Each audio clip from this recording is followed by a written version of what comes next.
Você não falha porque é fraco. Você falha porque sempre encontra um argumento bom o suficiente para adiar o que sabe que precisa fazer. E o mais perigoso é que esses argumentos parecem inteligentes, parecem equilibrados, parecem razoáveis. Só hoje, só dessa vez. Depois eu compenso. Não vai fazer tanta diferença. A negociação começa pequena, quase invisível, mas toda vez que você aceita esse acordo interno, algo muda silenciosamente dentro de você. Não é o resultado que sofre primeiro, é a sua autoridade. Existe uma versão sua que decide e uma versão sua que executa. Quando a que executa começa a desobedecer com frequência, a que decide perde força. E você nem percebe quando isso acontece. De repente, suas metas viram sugestões. Seus planos viram intenções frágeis. E a confiança que você tinha na própria palavra começa a se dissolver. O problema nunca foi falta de clareza. Você sabe o que precisa fazer. O problema é que, no momento da ação, você sempre abre espaço para negociar.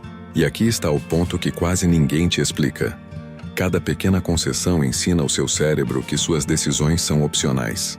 Não é sobre disciplina, é sobre respeito interno. Se você não confia na própria palavra, como espera construir qualquer coisa consistente? Hoje você vai entender por que sempre negocia consigo mesmo e por que essa negociação está custando muito mais do que você imagina. A mente não mente para você. Ela argumenta. E argumenta muito bem. Toda vez que surge um desconforto, ela entra em modo de defesa. Ela começa a produzir justificativas sofisticadas para proteger você do esforço imediato.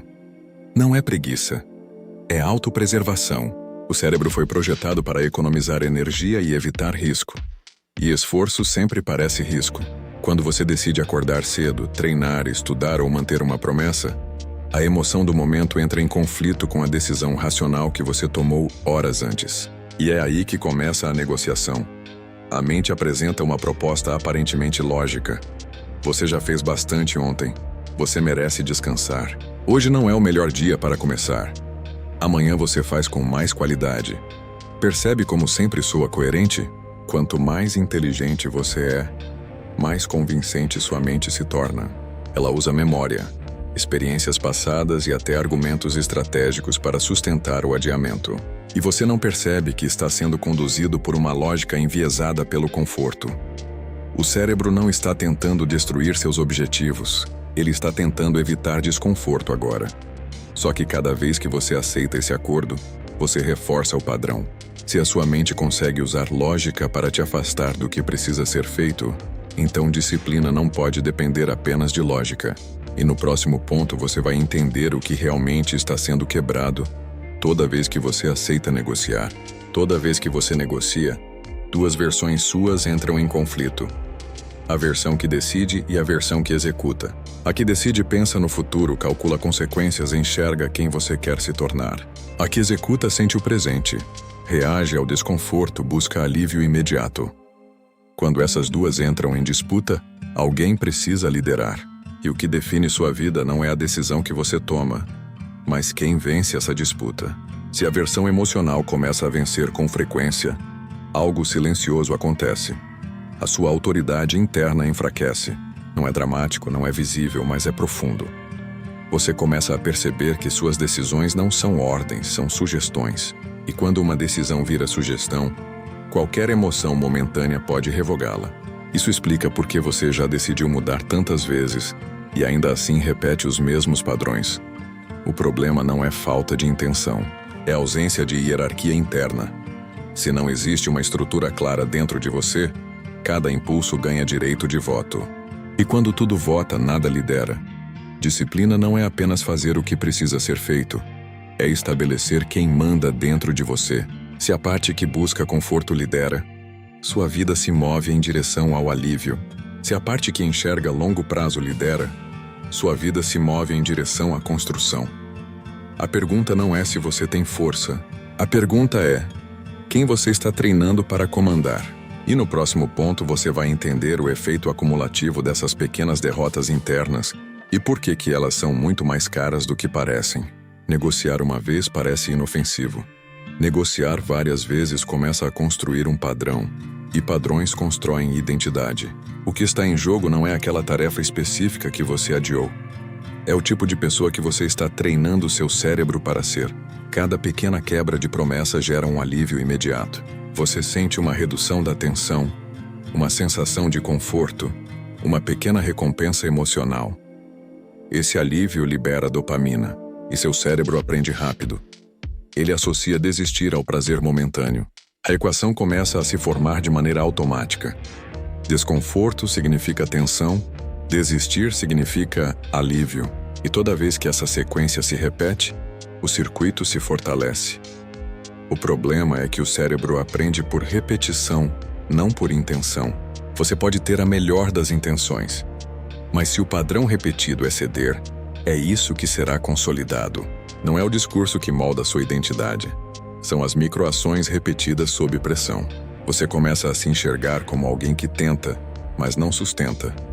Alguém que começa, mas não termina. E essa narrativa interna passa a influenciar decisões futuras.